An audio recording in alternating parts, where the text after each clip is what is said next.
Es difícil saber calibrar realmente cómo se representaban a sí mismos los diferentes miembros de las sociedades antiguas. Primero deberíamos saber cómo eran realmente, es decir, si tenían algún tipo físico más, digamos, generalizado, si variaban, ¿no?, las personas por su género, por su edad, por su adscripción social, lógicamente, pero cada una de ellas además sería diferente, tendría una altura, una constitución, unos ojos, un pelo completamente distintos, podrían estar sanas, podrían estar enfermas, podían ser representativas del grupo en algunas ocasiones, en festividades religiosas, etcétera, y otras pues estar más ligadas al mundo laboral, etcétera. Podemos decir entonces si estamos ante representaciones más o menos realistas o más o menos idealistas, si seguían un canon o no. Bueno, los iberos nos lo han puesto lo más difícil posible. El hacer esta valoración no es nada fácil. Primero, porque el rito universal de tipo funerario fue la cremación. Y lógicamente resulta complicadísimo reconstruir un cuerpo a través de esos pequeños fragmentos de huesos calcinados que finalmente eran introducidos en las urnas cinerarias.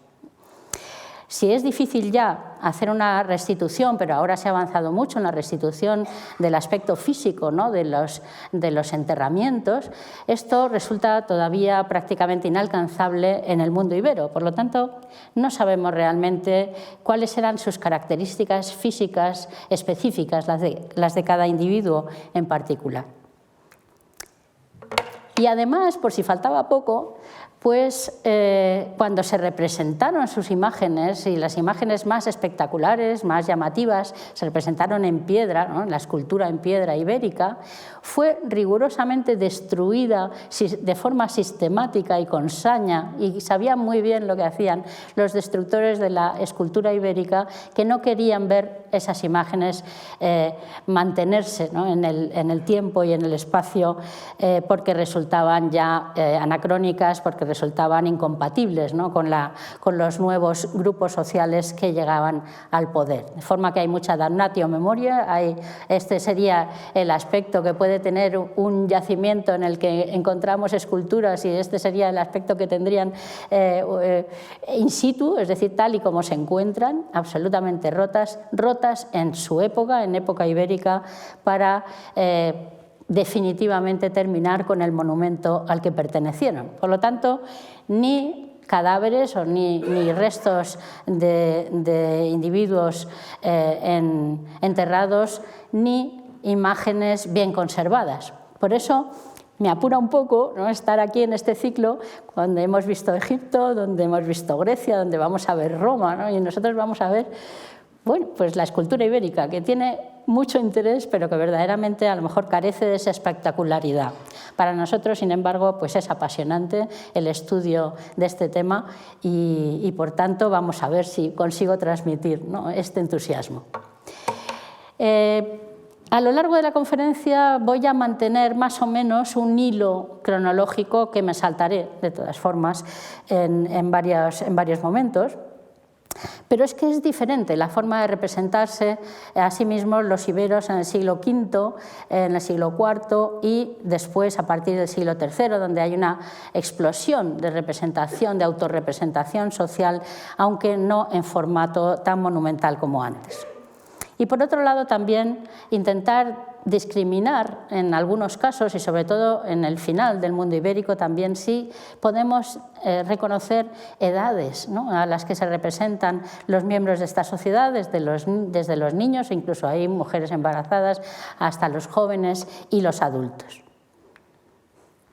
Y vamos a empezar con una pareja, porque es un tema que me parece crucial en la representación de la sociedad ibérica. Estos dos personajes proceden del yacimiento ibérico del Cerrillo Blanco de Porcuna, en Jaén, el conjunto escultórico más espectacular que tuvo lugar en el mundo ibérico y que fue destruido con detalle, con extremo detalle, por los enemigos, digamos, de este grupo que fue representado aquí. Y digo que es muy importante ver un hombre y una mujer que dominan el escenario de un posible lugar sacro, de un posible santuario, al que se presentan, digamos, dando culto a los dioses. Sin embargo, la presencia de estas parejas, de estos hombres y mujeres conjuntamente, no es nueva en el mundo ibérico, viene de épocas anteriores. Ya en el siglo VII, 2 siglos antes que las esculturas de Porcuna, encontramos un yacimiento exactamente en el mismo sitio donde aparecieron las esculturas, que es una necrópolis, un cementerio de época tartésica del siglo VII, en el cual se entierran hombres, mujeres y niños, pero el enterramiento principal, que se separa del resto del grupo, es un enterramiento con una cámara de paredes de piedra y dentro están enterrados un hombre y una mujer. Por lo tanto, la pareja es la que parece iniciar el uso de la necrópolis y generar un linaje que conformaría el grupo social de este lugar 2 siglos antes de las representaciones escultóricas. Y no tan lejos, años después, bueno, al finales del siglo VI, inicios del siglo V, tenemos otro enterramiento monumental en Hornos, en Peal de Becerro, también en Jaén, donde en un cerro calizo, con una estructura que deja limpia y trabajada, que deja el aspecto de un gran túmulo, se realiza una perforación en su interior y se introducen 2 urnas, además de otros materiales, que recogen los restos de un hombre y una mujer que fueron enterrados a la vez, que fueron quemados en una pira situada en la parte superior a la vez. Es decir, otra pareja, con toda seguridad, que nos marca esta coexistencia de hombres y mujeres que también vamos a ir viendo siempre en la escultura. Volvamos a las piezas del Cerrillo Blanco de Porcuna y vayamos primero a la mujer. Hemos perdido, ya hemos dicho que las fracturas son muy severas y nos han perdido casi siempre las cabezas que identificaban a las personas, de forma que lo que vemos es una mujer ataviada con una túnica, con un manto que lleva sus extremos a la parte delantera y que cubre todo el cuerpo, porque a pesar de que es de que se adhiere perfectamente al cuerpo, lo cierto es que cubre los brazos, ¿no? Delante podría haber un niño del cual quedarían estos dedos, pero tampoco es muy segura en la representación que queda, ¿no? Y por supuesto la mujer representada por el escultor con un tipo, ¿no? Con un tipo femenino, con atributos relacionados al ensanchamiento de las caderas, de los glúteos, etcétera, que bueno, se adecúan bien a la morfología femenina. A la vez tenemos el varón, ¿no? El hombre que acompaña a la mujer y que va vestido también con un manto adherido al cuerpo, pero vemos que su distribución es diferente, es decir, los extremos se dirigen hacia atrás y dejan libres los brazos. Los brazos luego lleva un tejido por aquí, que sería una estola o algo parecido, pero los brazos están libres y adornados con brazaletes y el cuello con un torques, con una gargantilla y con un colgante. Ahí precisamente ha ido la persona que ha fracturado la escultura para que no se vea que estaba representado en ese colgante. El asunto es que este personaje, ya para empezar, tiene los brazos libres, es decir, tiene mayor capacidad de acción. Pero incluso en una situación tan solemne como esta, el artista lo ha representado andando, ¿no? Lo ha representado moviéndose. Esta es otra de las características que va a diferenciar las representaciones masculinas de las femeninas. Los hombres con una gran libertad de acción, con una gran movilidad, las mujeres siempre quietas, estables, como símbolo de perpetuidad, de tranquilidad respecto a los varones. Y luego existe una segunda mujer, una tercer miembro del grupo, que es más baja, la han representado a propósito algo más pequeña, con un manto más sencillo, y tiene nada menos que una serpiente, sorprendentemente, una serpiente que está subiendo por su hombro, y vemos cómo el cuerpo de la serpiente está deslizándose por la espalda de esta mujer. La mujer está vestida con varias túnicas de escote nube, que es un poco raro para las mujeres, que suelen llevar escotes redondos, y la serpiente parece que va bajando y el brazo izquierdo de la mujer está doblado, como si le mostrara algo. Y se ha interpretado como que pudiera ser un cuenco para que la serpiente bebiera, en la forma en que se representa a la diosa Higía, la hija de Asclepio, en la iconografía griega, que tiene las serpientes en el santuario de Asclepio, son elementos curadores, son elementos sanadores, ¿no? Higía es la diosa, la encargada de la sanidad, y precisamente por eso las farmacias, el símbolo de las farmacias, que nosotros conocemos también, pues tienen el cuenco donde va a beber la serpiente de Higía. Higía, de cuyo nombre viene la palabra higiene también. Y finalmente, este personaje, volviendo a él, vemos que levanta con la mano el manto, lo cual quiere decir que esta representación que había aquí era importante porque quería que se viese completa, pero bien atento estuvo ahí el destructor de la imagen, que la arrancó por completo. Y eso nos impide conocer definitivamente el sentido de la figura. Pero en todo caso nos queda el saber que estos tres personajes tuvieron un papel importante y que tienen unas características muy específicas dentro de la sociedad. Y bueno, pues vemos a los hombres, ¿no? representados en el cerrillo blanco de Porcuna, llenos de agilidad, llenos de movimiento, que están practicando la lucha, que están cazando liebres que llevan la mano con un perro, que están luchando y que se están enfrentando incluso a animales poderosos y misteriosos como el grifo, ¿no? Este personaje que vemos aquí luchando a pelo, sin arma ninguna, contra el grifo, que le clava las garras en el muslo, vemos cómo, hablando de detalles de la representación, ¿no? Vemos cómo lleva las uñas perfectamente recortadas, o por lo menos el escultor nos las ha representado así.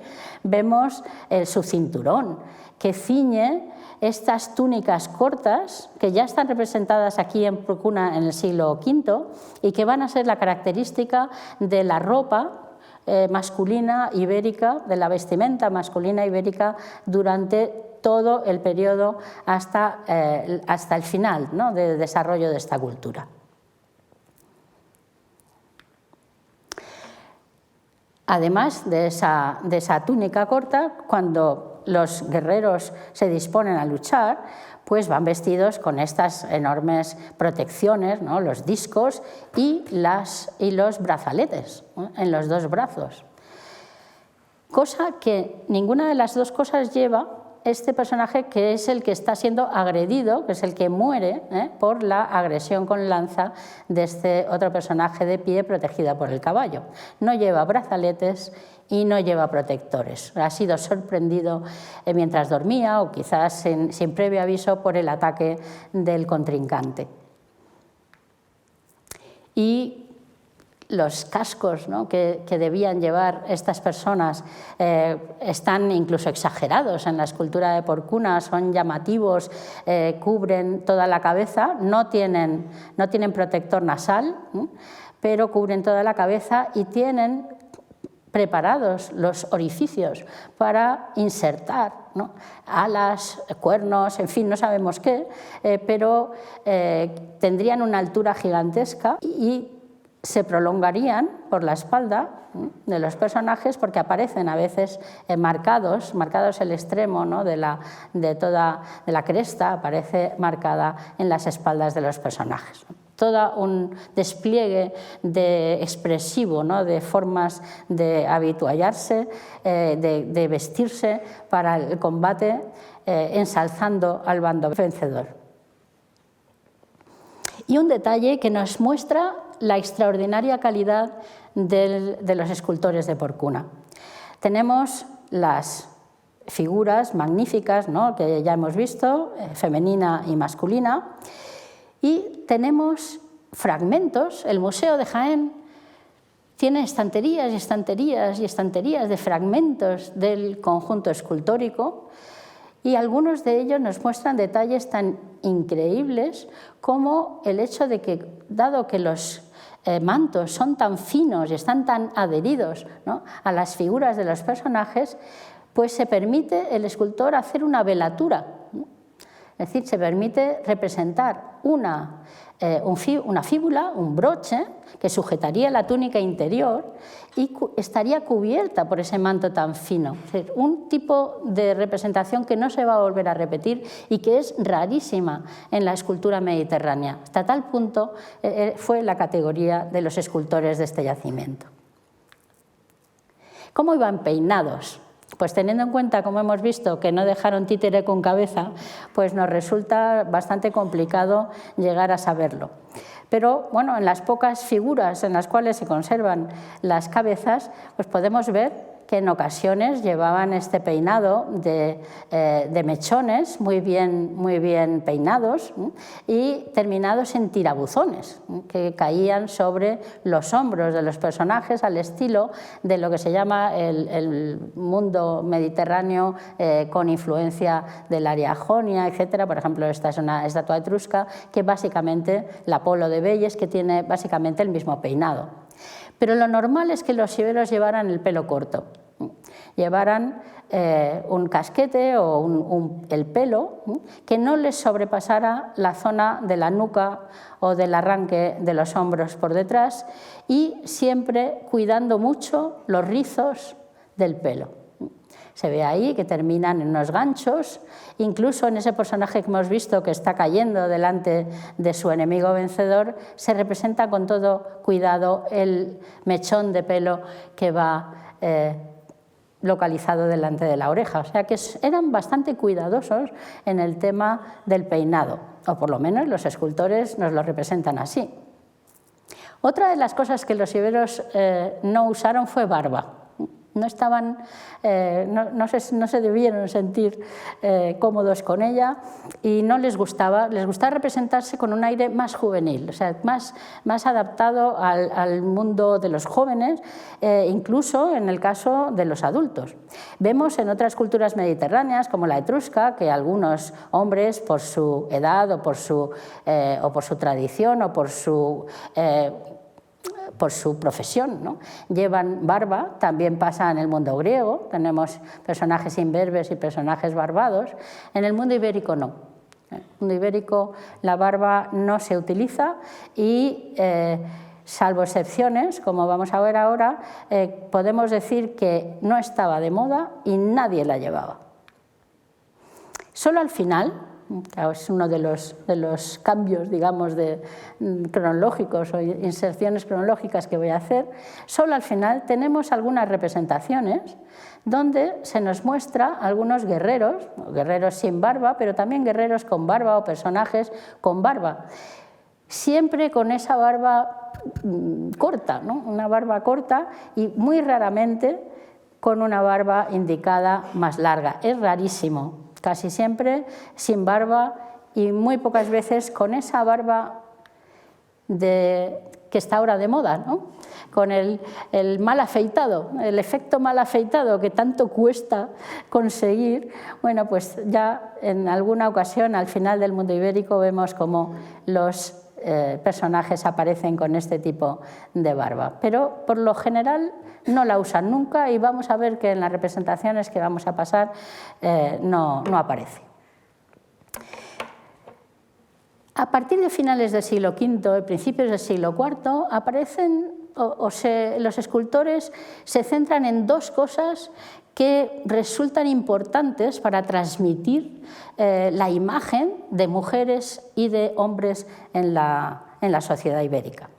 Una son las joyas que llevan las mujeres, unas joyas exageradas, unos grandes aderezos con collares, varios collares que inmediatamente, ¿no?, las tenemos en la cabeza. Nuestras damas ibéricas van enjolladas y van llevando una cantidad de elementos, ¿no?, de colgantes, etcétera, importantes, como veremos inmediatamente.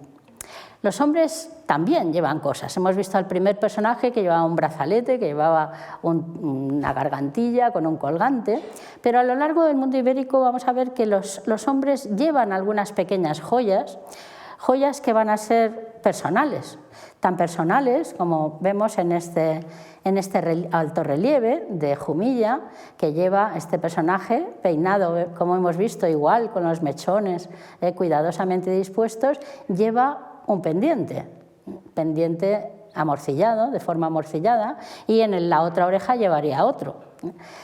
De hecho, hemos encontrado en excavaciones, de esta tumba incluso tuve la suerte de excavarla yo misma, en las cuales dentro de la urna, con los objetos personales del difunto, un difunto varón adulto de una edad relativamente avanzada, encontramos dos aretes de este tipo, dos pendientes de este tipo de oro. Por lo tanto, pendientes sí que llevaban, brazaletes también podían llevar. Y anillos. Tanto hombres como mujeres llevan anillos, pero los de los hombres son suyos.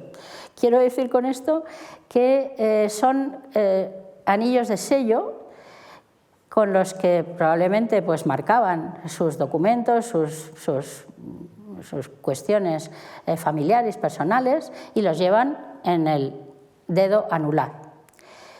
Las mujeres tienen también, ¿no?, llevan también anillos, pero los acumulan en los dedos. Esta es la dama oferente del Cerro de los Santos, acumula en sus dedos los anillos, pero incluso unos le quedan pequeños y se los tiene que meter solo en lo posible hasta la mitad del dedo, ¿no? Y la dama de Baza, que tiene anillos pero sin ningún tipo de decoración, de chatón en la superficie. En la tumba que hemos visto antes, en la tumba anterior, junto a los pendientes, teníamos también un anillo de plata. Y por eso digo que estos anillos son personales, son suyos, porque se los llevan a la tumba. Los objetos personales que no quieren ser transmitidos a los hijos por herencia, los llevan estos personajes a la tumba, de forma que las nuevas generaciones tendrían los suyos propios. La dama de Baza es una muestra inigualable, junto a la dama de Elche, de los collares, ¿no?, que hemos dicho antes que enriquecían la presencia de las mujeres. Collares que podían llegar a ser muy espectaculares o podían llegar a ser pequeños detalles personales, como por ejemplo esta ristra de cuentas en rojo, que apenas se ve en la escultura real, pero que con los filtros fotográficos se ve mucho mejor, ¿no?, y que el escultor no ha dejado de representar porque los llevaba.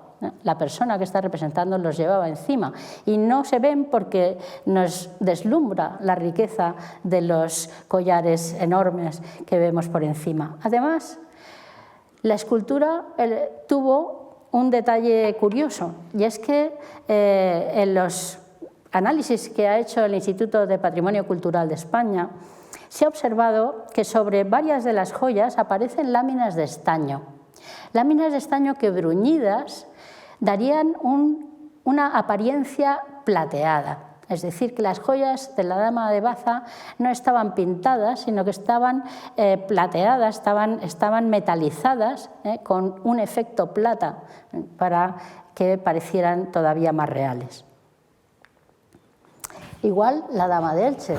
Hay que pensar que todas estas esculturas estaban totalmente pintadas y que la pintura daba una buena parte del sentido a las figuras, ¿no?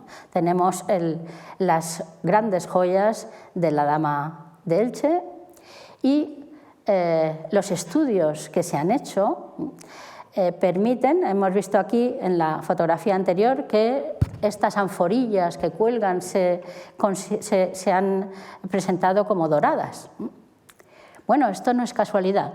También en los estudios del Instituto de Patrimonio Cultural de España se han analizado las tierras y los pequeños elementos que todavía conservaba la dama de Elche. Es increíble que, habiendo aparecido en esas circunstancias en 1897, metida en un cajón, transportada al Louvre, de vuelta a España y al aire en los museos durante muchos años, todavía conserva elementos que pueden ser analizados hoy día gracias a las nuevas tecnologías.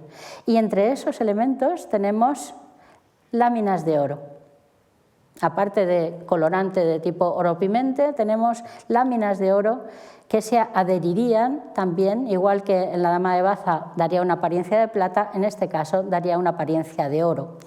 Y las cuentas que sujetan estas anforillas, que las encontramos en oro, como los colgantes, etcétera, podrían ser pues, de muchos materiales, pero podrían ser perfectamente de vidrio, materiales caros en todo caso. Los collares, una de las joyas, ¿no? Las grandes joyas, una de las cosas que representan a la mujer.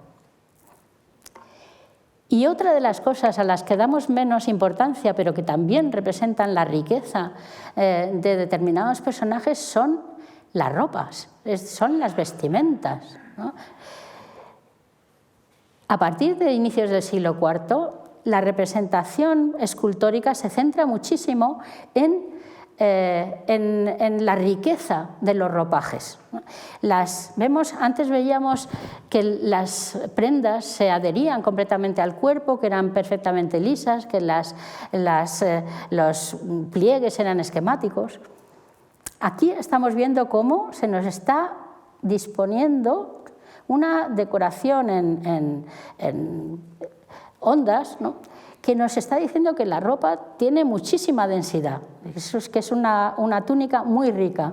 Y no digamos nada del manto, uno de los elementos en los que se distingue más la riqueza, que incluso eran entregados a la divinidad en los santuarios como exvotos o como símbolos de la riqueza, es fundamentalmente de la aristocracia. La tenemos en todos los textos antiguos, ¿no?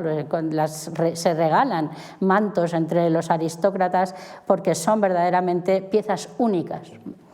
El personaje, quiero hacer constar que desde luego también fue descabezado en el yacimiento del Pajarillo, aunque conseguimos encontrar la nariz y la boca. Por lo tanto, confirmamos que no llevaba barba y nos lamentamos de no poder tener el resto del rostro del personaje. Este mundo del tejido nos lleva al ámbito doméstico, que está dominado por la mujer, por el mundo femenino. No cabe duda de que para hacer estas grandes obras de tejido también habría talleres especialistas que dependerían de las casas principales de los poblados, pero una de las cosas que han hecho las mujeres toda la vida ha sido coser, tejer, hilar, y no era ninguna excepción la época ibérica. Aquí vemos tejido de lino que se ha llegado a conservar en algún yacimiento, como el Cigarralejo, ¿no? Las fusayolas, los póndera. Todo eso abunda en las casas ibéricas, es tarea femenina en general, y todo el mundo, todas las casas participarían en esta tarea de vestir a los miembros de la unidad doméstica e incluso de realizar obras en las grandes casas que sobrepasaban el nivel familiar. La mujer la buena mujer, ¿no? Que se queda en casa, que permanece en el hogar, mientras el hombre pues, hace sus tareas o va a la guerra o realiza sus intercambios comerciales. Pero la mujer, en este pequeño relieve, desgraciadamente hoy perdido, de la Albufereta de Alicante, vemos que lleva el huso, donde ha enrollado el hilo y está despidiendo, está hablando con el varón que está en movimiento otra vez. Es decir, que una de las características no ya reales, sino siempre expuestas por la escultura es precisamente esta acción del varón, esta inmovilidad, serenidad de la mujer. Bueno, recordamos todos la historia de Penélope en la Odisea, pero en cualquier cultura del Mediterráneo de todo este momento pues se está haciendo alabanza a la mujer hacendosa, trabajadora, que trabaja con destreza sus manos, que extiende la mano hacia el huso y sostiene ahí con la palma la rueca, ¿no? Como dice el libro de los Proverbios. Esta idea es general y va de un lado a otro del Mediterráneo y caracteriza el correcto comportamiento de la mujer. Y no solo eso, no solamente es tejer, es que los personajes de importancia que llevaban estas túnicas, como digo, tan gruesas y tan plisadas, ¿no? Como vemos en este guerrero protegido por un lobo, ¿no? Encontrado en la Alcudia de Elche. Tenemos el cinturón que le ciñe la túnica, que le sobra, ¿no? Se le está saliendo por encima del cinturón, pero la túnica además va bordada, lleva una decoración de roleos que decoraría toda la túnica, que además no solo es el tejido, es el adorno que tiene, y junto a eso el teñido de las telas, algo verdaderamente difícil de conseguir. Tenemos la famosa escultura de la Dama de Baza, en la cual vemos que la túnica, con el color un poco forzado, pero toda la túnica y parte del manto es azul. Y está reconocido gracias a la fotografía realizada en el último informe del Instituto de Patrimonio. Vemos cómo el azul se reparte prácticamente por toda la superficie de la escultura, no así de la silla, ¿no? Pero sí de la escultura. Esto supone un trabajo muy delicado y muy costoso para los escultores que decoran la figura. Tuvieron que hacerse con una buena cantidad de azul egipcio, que es un colorante artificial, ¿no? Y nada fácil de fabricar. Y además, digamos que si lo hicieron fue porque esa persona llevaba una túnica azul, no porque se inventaran el color, ¿no? Pero ahora no me voy a referir a este color escultórico, me voy a referir al color de la Dama de Baza real que llevaría esa túnica azul, porque teñir de azul una túnica, un manto, no es fácil, como no es fácil teñirlo de rojo, ni de púrpura, ni de otro color, porque el trabajo que lleva es enorme, de cultivar las plantas tintoreras, de procesarlas, de conseguir que la tela absorba el colorante y tenga un tono uniforme, etcétera, etcétera. Yo pienso que las mujeres iberas, cuando vieran a las grandes aristócratas llevando esos maravillosos mantos y esas maravillosas joyas, pues se admirarían de las joyas, pero las joyas quedarían bastante fuera de su alcance, del alcance de la mayoría. Sin embargo, todas tejerían y todas valorarían en mucho la calidad de las telas, la calidad de los mantos, la calidad de las túnicas, ¿no? Ahí habría una diferencia, una repercusión importante de esos grandes talleres de las unidades domésticas aristocráticas frente al resto. Y volviendo ya a lo anterior, ¿no? Si tenemos estas damas sedentes, que pensamos siempre las damas sedentes son damas, ¿no? Bueno, tenemos la Dama de Baza, que es bastante especial porque es una urna cineraria y apareció dentro de la sepultura, pero la figura sedente es una figura que se encuentra, no con frecuencia, pero sí en varios yacimientos, como por ejemplo el Llano de la Consolación, todas destrozadas porque no estaban dentro de las tumbas sino fuera, la del Cigarralejo, la de la Alcudia de Elche. Pero no solamente había damas sedentes, había varones sedentes, también había hombres, ¿no? Como por ejemplo el de Cabecico del Tesoro, el personaje del Cipo de Jumilla o el de la Alcudia, el de al lado, bueno, justo de entre Vizcarra, ¿no? Esa es la finca Vizcarra junto a la Alcudia de Elche. Por lo tanto, de nuevo, el tipo femenino y el tipo masculino se dan paralelamente. Y esta gente que llevaba tales joyas y tales vestimentas indudablemente también olía bien y usaba pues, elementos de vestido, de peinado, de adorno, ¿no? Que incluían sin duda aceites, elementos de esencias, ¿no? Esencias bien olientes, que a veces son incluso arrojados a las tumbas, ¿no? Para que en las piras esparzan su buen olor, pero que aparecen en los poblados, en las sepulturas y evidentemente nos indican que también el olor formaba parte de los lujos, ¿no? en la vestimenta general, en la preparación general de las personas. A los iberos les encantaba la cerámica griega, les encantaba y la importaron en masa, en muchas tumbas, en muchos asentamientos, en muchas casas aparecen cerámicas griegas. Pero sorprendentemente, en estas cerámicas encontramos hombres desnudos, con cierta frecuencia, encontramos mujeres en actitudes pues, bastante llamativas, ¿no? Porque tienen sus propias leyendas, participan en sus propias historias. Aparecen mujeres que muchas veces no van cubiertas con manto, llevan túnicas de tirantes. A los iberos les encantan estas imágenes y no las copian jamás. Es decir, no adoptan estas modas nunca.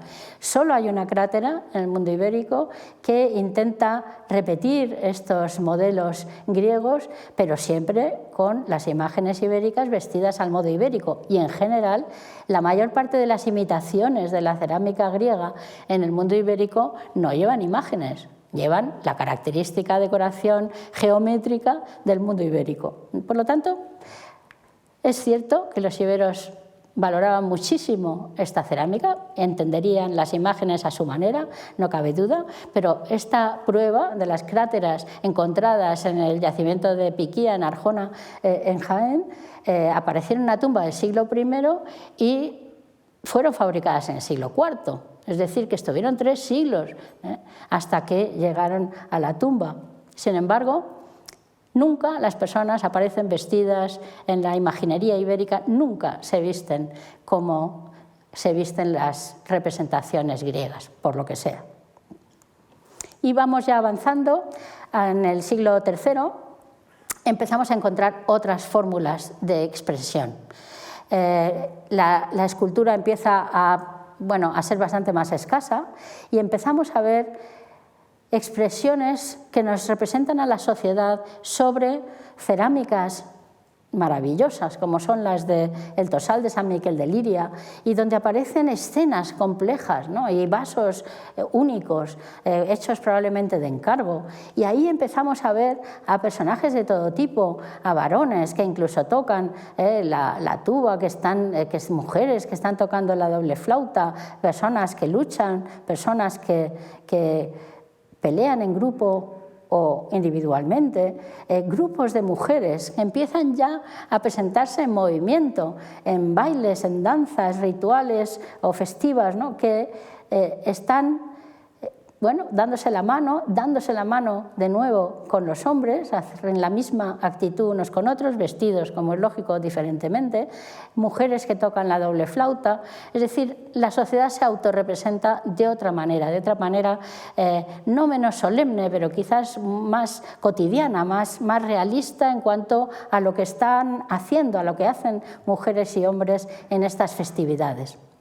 Y ya, sobre todo en el siglo II, llegamos a los santuarios donde cada uno de los devotos que va allí a pedir un favor a la divinidad o va a darle las gracias se autorrepresenta, es decir, compra una imagen o encarga una imagen que le representa a él o a ella o a miembros de su familia, ¿no?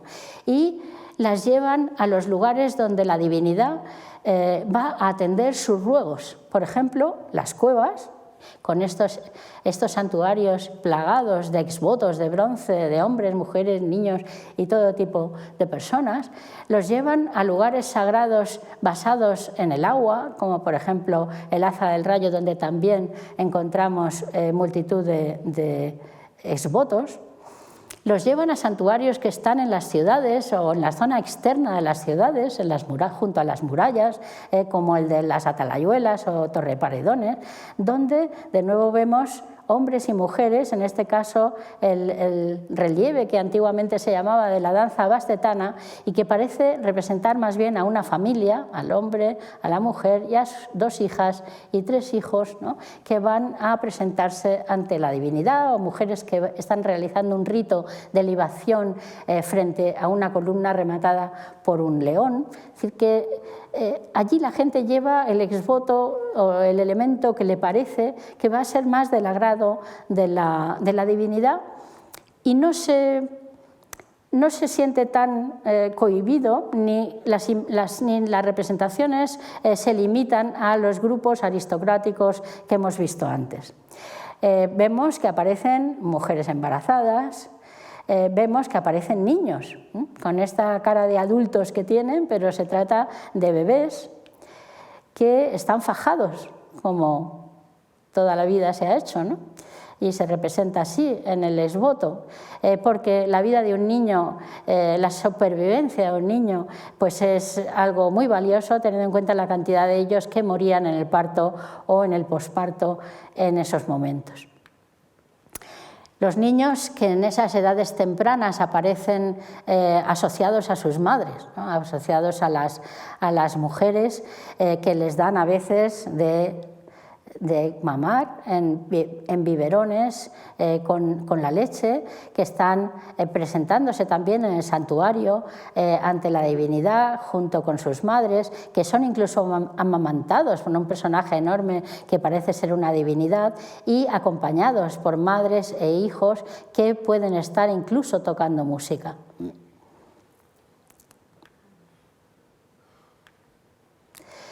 Y cuando los niños dejan de serlo y empiezan a ser jóvenes, las representaciones ibéricas se centran en unos tipos concretos, que son, en el caso de las mujeres, es curioso porque no llevan velo, eso está reservado a las mujeres adultas, quizás a las que ya están al borde o han traspasado el momento del matrimonio. Llevan, por lo tanto, les vemos el peinado, llevan trenzas y llevan una túnica larga, pero está muy ceñida por un cinturón. Igual, en este caso, están llevando una paloma al santuario, en este caso se trata de un relieve de carácter funerario, y la niña lleva sus largas trenzas terminadas en unas anillas, y de nuevo vemos cómo su vestido se ciñe con un cinturón estrecho y lleva un fruto, ¿no?, como aporta un fruto al rito. De nuevo participan, ¿no?, estos niños jóvenes participan en las fiestas, forman parte del rito que acompaña a las fiestas, y una de las cosas que suelen hacer es tocar. tocar música, tocar la doble flauta, y van vestidas de nuevo con su túnica larga, sin velo, con las trenzas, en este caso recogidas sobre la cabeza en un peinado bastante sofisticado, y con el precioso cinturón que ciñe la túnica. Y están acompañando al combate de guerreros que vemos tantas y tantas veces en la escultura en piedra o sobre todo en la cerámica, ¿no? Como en este vaso de Libisosa, del de Zuza, en Albacete, donde los guerreros están luchando y un niño, en este caso un chico, está tocando mientras ellos luchan, mientras ellos combaten. O en este vaso del Cigarralejo, en la provincia de Murcia, donde este personaje que vemos aquí, fíjense en la estatura que tiene, ¿no? Es mucho más pequeño que los demás, a los que acompaña, por lo tanto es un niño y en este caso está tocando la lira y detrás de otro que toca la doble flauta. Por lo tanto, se representa la sociedad ya de forma muy abierta. Hay figuras de hombres, de mujeres y también de niños y jóvenes.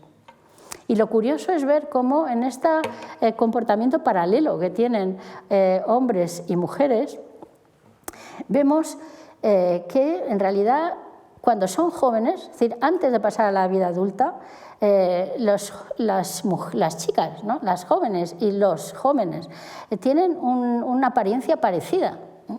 Vemos como hemos dicho antes que las mujeres llevan trenzas, los hombres también, cuando son jóvenes, pueden llevar este tipo de ceñidores, ¿no? en la túnica. Las mujeres se diferencian sobre todo porque llevan túnica larga y en cambio los hombres llevan la túnica corta que estamos viendo representarse desde el siglo V, pero los dos con el cinturón muy ceñido. Por lo tanto, son representaciones paralelas para hombres y para mujeres. Y aquí tenemos ya la representación de los distintos grupos de edad a partir del momento en que se trata ya de personajes adultos, ¿no? Adultos jóvenes que todavía conservan esa cintura estrecha, pero ya llevan el velo, ya van llenas de joyas, etc. Y vamos viendo poco a poco cómo hay representaciones de todos los grupos de edad, como he dicho antes, es decir, son personajes adultos, incluso lo que parecen ser personajes ancianos. Por lo tanto, bueno, se enriquece mucho la variedad, ¿no? Se simplifica la imagen, se enriquece la variedad de imágenes. Y los hombres, pues, a lo suyo, es decir, están haciendo cosas en la mayor parte de los casos, presentando ofrendas, saludando, van a caballo, sacrifican animales, están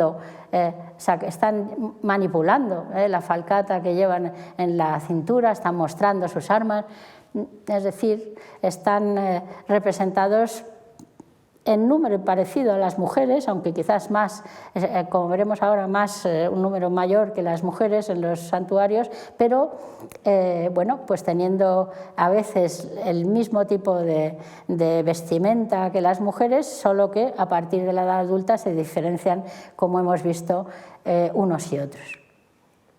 Y a veces ni siquiera tenemos la representación del cuerpo completo, ¿no?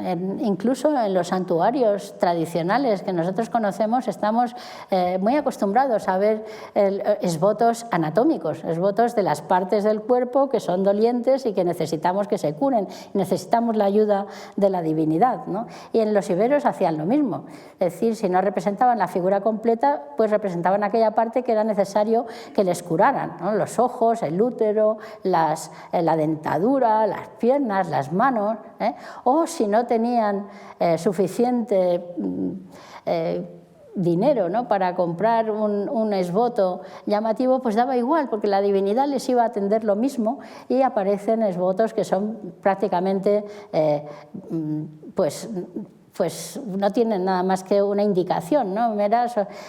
Son barras que no tienen más que una indicación somera de los ojos, de la cabeza, etc. En definitiva, tenemos en estos esbotos de final del mundo ibérico una versión en miniatura de la sociedad completa. Al principio teníamos las grandes esculturas que nos representaban a miembros destacados de la comunidad. Al final lo que tenemos es la imagen prácticamente de toda la sociedad miniaturizada, expresando sus necesidades a la divinidad. Es decir, cada una de las personas que conforman la sociedad es capaz de representarse, de presentar una imagen propia, no en escultura de gran tamaño, evidentemente eso siempre es un recurso muy caro, pero sí, al menos en lo que se refiere a una imagen que le permite a la divinidad fijarse en esas personas que necesitan su ayuda. Hombres y mujeres hemos visto que van a la par en las representaciones ibéricas. A veces tenemos la idea de que los hombres van a dominar siempre, a veces tenemos la idea de que el arte ibérico es un arte de damas. Bueno, pues es un arte de damas y es un arte de varones también, ¿no? Y casi voy a decir que al 50%. Pero bueno, tenemos muy pocas posibilidades, teniendo en cuenta esa fragmentación, ¿no?, de los conjuntos escultóricos y de la recogida de materiales como los esvotos, tenemos muy poca oportunidad de hacer un recuento fiable, pero en colecciones completas de esvotos, en grandes colecciones de esvotos, por ejemplo, vemos que pueden dominar los esvotos masculinos frente a los femeninos. Pero en una colección enorme como es la del Cerro de los Santos, haciendo un recuento de todas las figuras que proceden del santuario y que están dispersas por diferentes museos, realmente vemos que hay poca diferencia entre las representaciones masculinas y las femeninas, ¿no? Hay un 54% de masculinas y un 47% de representaciones femeninas, prácticamente la mitad para cada uno de los géneros. Por tanto, los dos géneros, masculino y femenino, están bien representados en la escultura ibérica. Y cuando termina el mundo ibérico, se siguen presentando estos esvotos en santuarios que tienen, digamos, una especialidad, ¿no?, en cuanto a la formalización de estos esvotos. Y en el del Cerro de los Santos son las esculturas de piedra, ¿no? En otros hemos visto que eran los esvotos de bronce, aquí van a ser esculturas de todos los tamaños y cualidades y calidades de hombres y mujeres y animales, etc. Pero quiero señalar que hay una pequeña diferencia entre las representaciones masculinas y las femeninas.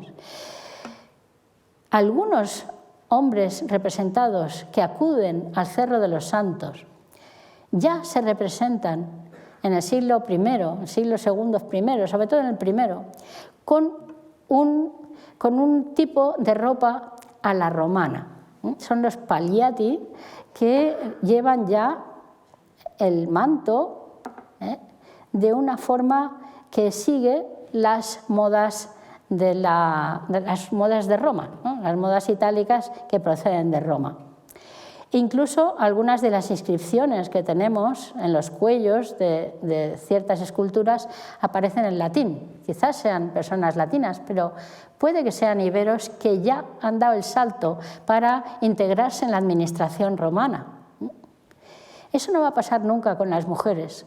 Todos los esvotos del Cerro de los Santos de carácter femenino están vestidos de forma absolutamente tradicional. Las mujeres no cambian, no se van a integrar en el mundo romano hasta en la apariencia del mundo romano, en la moda del mundo romano, hasta después, hasta mucho después, ¿no? Y siguen presentando exactamente los mismos elementos que las damas de 2 o 3 siglos antes, las joyas, las grandes túnicas, los mantos espesos, etcétera, como la dama oferente del Cerro. Pero incluso si tenemos alguna inscripción en estas figuras femeninas, es una inscripción en lengua ibérica, nunca en lengua romana. ¿Qué quiere decir eso? Pues según mi entender es que las mujeres siguieron hablando ibérico hasta mucho después de que los hombres ya adoptaran al menos el bilingüismo, ¿no? La lengua latina, aunque pudieran conservar la ibérica, sobre todo, ¿por qué? Porque las mujeres en casa probablemente siguieron manteniendo esa estabilidad de la tradición, siguieron hablando a sus hijos en ibero, hasta que las generaciones finales, pues desde luego acabaron por descartar, ¿no?, los idiomas antiguos, y mucho que lo sentimos ahora, por cierto, que no podemos entender la mayor parte de los epígrafes iberos. Me hubiera gustado hablarles de la representación de las divinidades, ¿no? En Egipto, Roma, en fin, ya sabemos que todo eso tiene una gran potencia, ¿no?, en la constitución de la imagen humana a medida de los dioses. En el mundo ibérico no puedo hablarles de eso, porque es que los iberos no quisieron representar a sus divinidades prácticamente nunca. Es rarísima las representaciones divinas en el mundo ibérico. Aparecen ocasionalmente, aparecen también como esta diosa con peinado jatórico al estilo de origen fenicio, sentada sobre una silla de tijera que repite algún modelo más antiguo, por ejemplo de Pozo Moro. Aparecen figuras que probablemente no hemos sabido calibrar ni siquiera en muchos yacimientos, porque son piedras. Son piedras que en este caso adquieren un aspecto de estela antropomorfa, pero en la mayor parte de los casos el betilo pétreo sería simplemente la imagen de la divinidad o la presencia de la divinidad. En el mundo final ibérico tenemos, eso sí, algunas representaciones en yacimientos como Cabecico del Tesoro, donde las diosas, respecto a las figuras humanas que tenemos aquí y aquí, las diosas son gigantes, son enormes, ¿no? Tienen unas dimensiones verdaderamente divinas.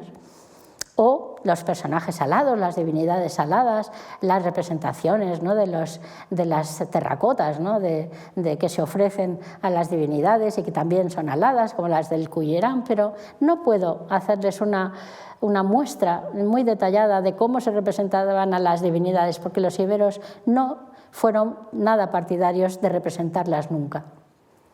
Tampoco puedo hablarles de cosas que me hubiera gustado, ¿no?, como por ejemplo la mirada, cómo nos representan la mirada los iberos, pero con ese afán de destrucción que tuvieron ellos mismos, pues nos quedan muy pocas figuras completas y muy pocos contextos que nos permitan comprender, ¿no?, la dirección y la intensidad de la mirada de estas personas.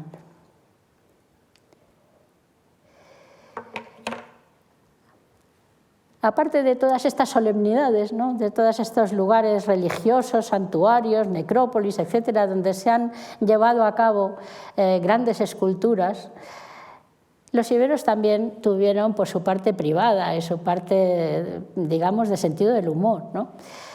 Y no quisiera terminar sin hacer alusión precisamente a eso, diciendo que los iberos, cuando nadie les miraba, o cuando no estaban haciendo una representación a gran escala, pues hacían caricaturas, ¿no? Hicieron caricaturas. Por ejemplo, este guerrero que está inciso en uno de los platos de plata de Abengibre, en Albacete, que está en el Museo Arqueológico Nacional, que prácticamente no se ve, es decir, está hecho a conciencia para que no se note.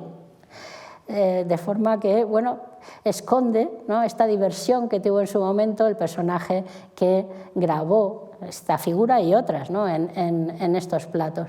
O este asa de un recipiente encontrada en Alarcos, ¿no?, que nos simplemente con apretar el barro blando y apretar ahí con algo metálico, algo duro, un palo siquiera, pues hizo unos ojos y una boca, ¿no? Lo representó un rostro.